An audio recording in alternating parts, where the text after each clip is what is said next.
여러분 안녕하십니까? 뉴스데스크 원주입니다.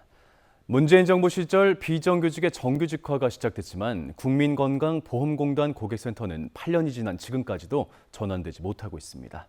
AI 상담사 도입까지 추진되면서 고용 불안이 커진 상담사들은 거리로 나와 총파업을 벌였습니다. 유주성 기자입니다. 콜센터, 상담사 등으로 이루어진 국민건강보험공단 고객센터 지부 노조원 500여 명이 총파업을 하고 거리로 나왔습니다. 2017년 문재인 정부가 약속했던 비정규직의 정규직화가 아직 이루어지지 않았기 때문입니다. 정규직 전환을 합의하고도 외면만 당한 채 민간 위탁 구조에 묶여 있고 정부와 공단은 책임을 미루며 침묵으로 일관하고 있습니다. 정규직화 정책의 제일 후순위였던 건보공단 고객센터 지부는 2021년에서야 소속기관 전환을 통한 정규직화를 약속받았지만 채용 방식 등을 두고 갈등을 빚고 있습니다. 노조 측이 정부의 정책 발표 시기를 기준으로 직원 채용 방식을 달리한다는 건보공단 측 제안을 수용하면서 합의가 급물살을 탔지만 채용 규모를 두고도 의견이 엇갈렸습니다. 노조 측은 제한 경쟁, 공개 경쟁 채용에서 고용 승계가 이뤄지지 않을 수 있다며 충분한 채용 정원을 확보하고 그 규모를 밝히라고 요구했지만 건보공단은 대략적인 수치만 언급할 뿐 확답을 주지 않았습니다. 건보공단이 상담 업무 일부를 AI로 대체하기 위한 사업을 준비하고 있다는 사실까지 알려지며 고용 불안은 증폭됐습니다. AI 상담은 어쨌든 시대의 흐름이기 때문에 거부할 수는 없다 하더라도 소속기관 전환이 된 이후에 논의가 되어야 될 문제라고 생각합니다. 건보공단에서는 AI 도입에 따른 인력 감축 방안을 검토한 적 없다는 입장이지만 건보공단이 작성한 자료에는 고객이 걸어오는 상담 전화의 20%, 고객에게 거는 상담 전화의 80%를 AI로 대체하겠다는 목표가 명시돼 있어 인력 감축에 대한 가능성이 높아 보입니다. 희망 고문을 당해왔던 노동자 입장에선 건보공단이 또다시 전환을 지체하면서 인력 감축과 구조 조정을 노리는 건 아닌지 의심하고 있습니다. 채용 방식에 대한 합의가 이루어지면서 상당한 진전이 이루어졌다는 평가가 나왔지만 이제는 채용 정원을 두고 새로운 국면을 맞이하고 있습니다. MBC 뉴스 유주성입니다.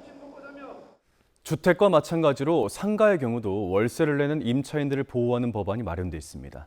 하지만 보증금과 임대료가 일정 규모 이상인 임차인은 해당 법의 보호를 받지 못해 임대인의 무리한 요구를 그대로 감내해야 하는 실정입니다. 권기만 기자가 취재했습니다. 300평 건물을 임대해 스크린 골프장을 운영하고 있는 원성빈 씨. 지난 3월 건물주로부터 월세를 현재 500만 원에서 700만 원으로 40% 인상하겠다는 통보를 받았습니다. 더 이상 운영이 어렵다고 판단한 원 씨는 사업장을 인수할 사람을 수소문했지만 높은 임대료 탓에 구하지 못했습니다. 지난 5년 동안 수억 원을 투자해 노후된 기기와 설비를 바꾸고 인테리어까지 고쳐가며 영업을 해왔는데 계약이 만료되는 이달 말이면 사실상 쫓겨나야 하는 신세가 된 겁니다.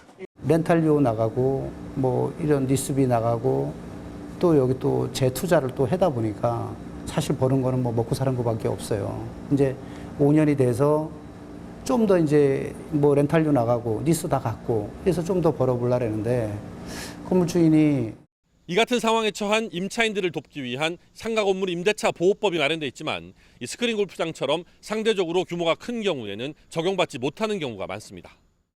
해당 법안은 계약 갱신 시 임대료 인상폭을 제한할 수 있도록 하고 있지만 보증금과 월 임대료가 기준 이상이면 대상에서 제외되기 때문입니다.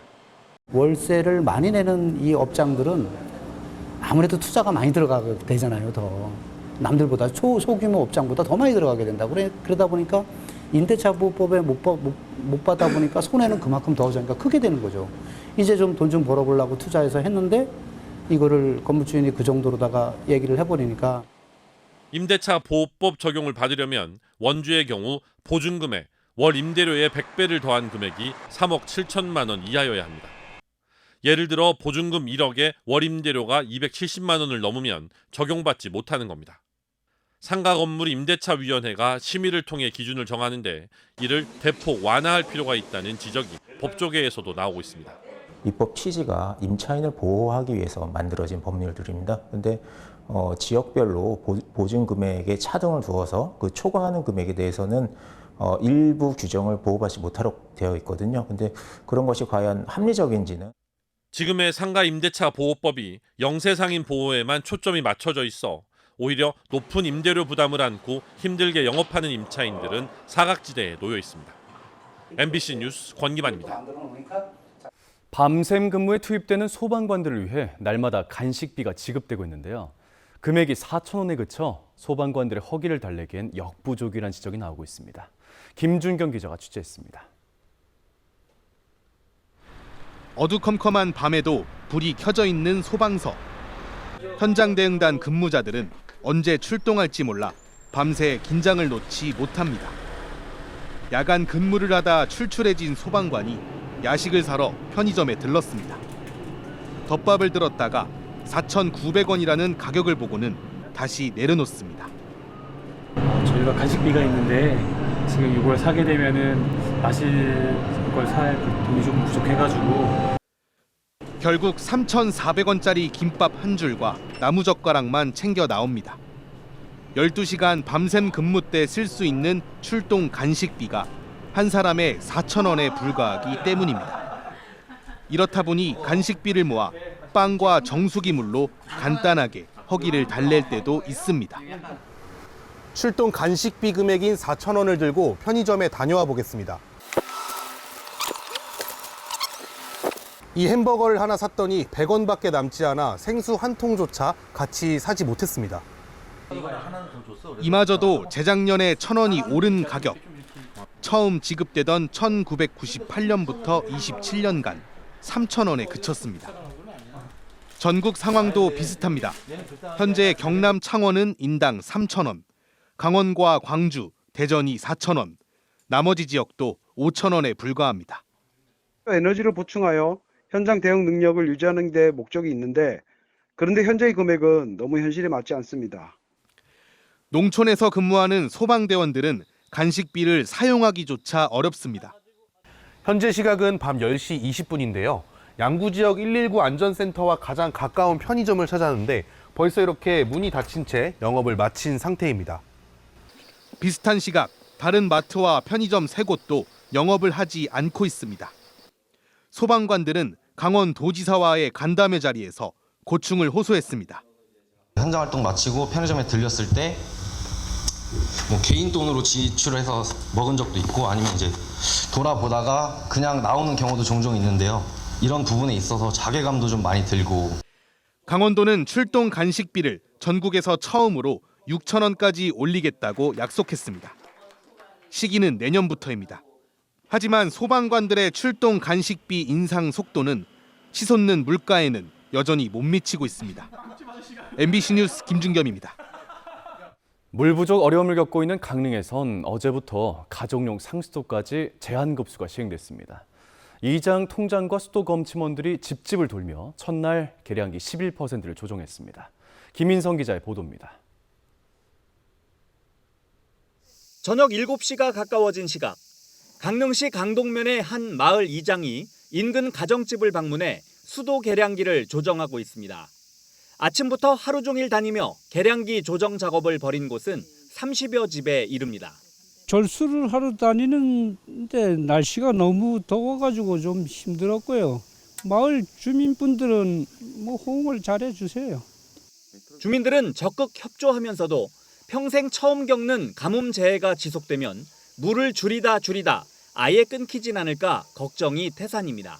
완전 단수될까 봐 그게 제일 걱정이죠. 결국에는 지하수가 조금 있긴 있는데 그거 가지고는 충족을 못하니까 빠른 시일 내에 비가 오는 걸 좀 기다려봐야죠. 손이 빠른 이장은 하루에 120가구의 계량기를 조정하는 등 이 통장들 노고 덕분에 계량기 조정은 속도를 내고 있습니다. 밤 9시가 가까워오며 완전히 어두워진 강릉 도심에서도 마을 통장과 수도 검침원들이 집집마다 다니며 계량기를 조정합니다. 하루 일과를 마치고 야간 근무를 하면서 50% 절수를 위해서 계량기 잠그는 걸 도와드리고 있어요. 당분간은 늦은 시간에 방문을 하게 되는데 시민 여러분께서 잘 협조를 해주셨으면 하는. 8일째 열대야가 이어진 강릉시. 계량기를 조정한 뒤 졸졸졸 나오는 물을 보면서 이 무더위 속에 씻을 물이 부족하진 않을까 집집마다 걱정스럽기만 합니다. 애들이 3명이고 저희 집사람하고 저하고 5식구인데 씻는 것도 그렇고 화장실 문제도 그렇고 설거지나 뭐 빨래도 그렇고 물이 부족해서 많이 불편한 것 같습니다. 재난 앞에 시민의식은 빛나고 있습니다. 강릉시가 집계한 결과 상수도 제한급수 첫날 계량기 조정을 마친 곳은 전체의 11.3%.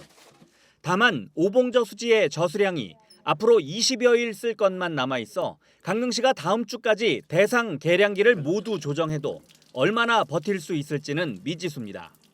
강원지방기상청은 다음 주 강원도 동해안에 한두 차례 비가 올 수도 있지만 이번에도 강수량은 많지 않을 거라고 밝혔습니다. MBC 뉴스 김인성입니다. 강원권과 충북권을 잇는 국도 5호선 원주시 신림면 구간이 2차로에서 4차로로 확대됩니다. 원주지방국토관리청은 신림면 신림리에서 금창리를 잇는 국도 5호선 11.7km 구간에 1,758억 원을 투입해 4차로로 확대하는 건설 사업이 기획재정부 타당성 조사를 통과했다고 밝혔습니다. 오는 2027년에 완공될 예정으로 그간 원주시 신림면에서 제천시 봉양읍까지 4차로였던 국도가 해당 구간 2차로로 좁아지면서 발생됐던 병목 현상이 해소될 수 있을 전망입니다.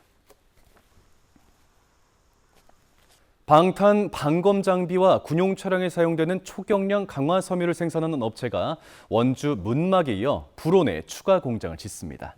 강원도에 따르면 한국정밀소재산업은 600억 원을 투자해 원주 불온 산업단지 안에 신규 공장을 설립하고 97명의 신규 인력을 고용할 예정입니다.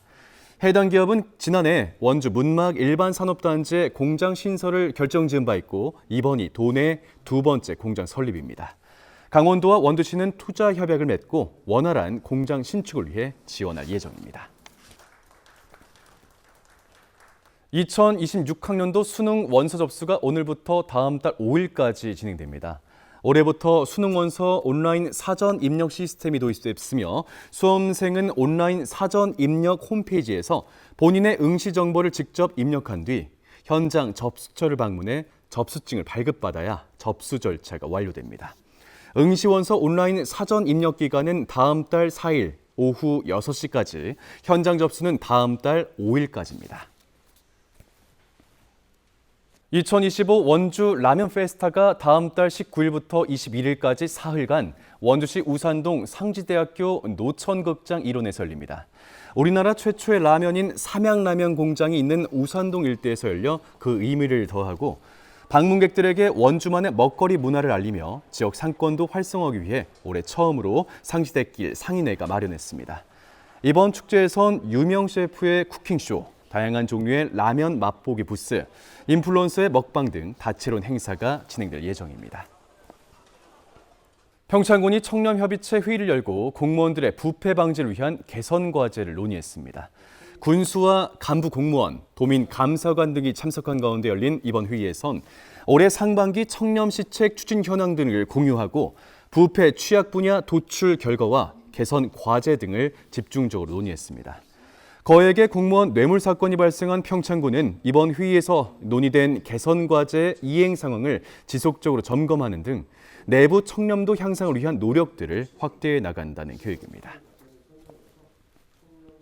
오늘 오전 11시를 기해 횡성에 폭염경보가 발효되는 등 계속되는 무더위로 영서 남부 대부분 지역에 폭염특보가 내려져 있습니다. 오늘 낮 최고 기온은 원주와 영월이 33.9도, 횡성이 34.3도, 평창 32.9도 등 어제와 비슷하거나 1도가량이 높았습니다. 원주 등 일부 지역에선 밤에도 기온이 떨어지지 않아 최저 기온이 25도를 웃도는 열대야 가능성도 있습니다. 강원지방기상청은 당분간 최고 체감온도가 33도에서 35도를 오가겠다며 온열 질환 발생에 각별히 유의해야 한다고 당부했습니다. 지금까지 뉴스데스크 원주였습니다.